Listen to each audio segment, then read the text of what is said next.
From the spectator's point of view, the deck gets cut up and mixed all the way through the deck. But from the magician's point of view, well,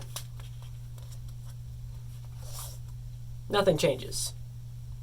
Now to do this, you're going to want to start by putting the entire deck in a new deck order, which is ace to king, king to ace, going hearts, clubs, diamonds, and spades. Once you have your deck in new deck order, here's what you do.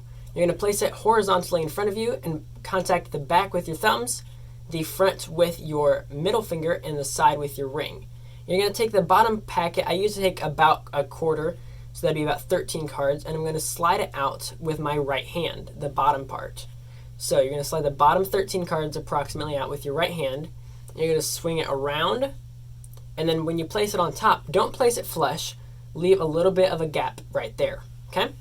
So next what you're going to do is you're going to then grab it with your left hand, okay? So let's just do that again. You're going to swing it around, and you're going to move your left middle finger out, place it there, grab it back, and then place your ring finger back on the outside. So now you're in the same position, except for now the bottom packet is on the top and a little bit out jogged. Okay? Now you're going to take the entire bottom packet and you're going to bring it around while leaving this packet where it is in the air. Okay? So now you're going to slide this packet out. Notice how this one didn't drop immediately. Now you drop it down, and when you place it on top, leave the top out jogged to the right. Okay? Now you're going to do the same thing again, except for only with this top packet. You're going to take out the bottom quarter from this right packet and swing it around to the top on the left side. So now you should have 3 packets here. Okay?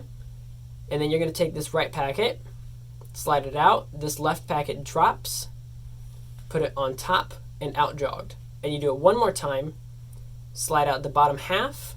That packet drops down on top.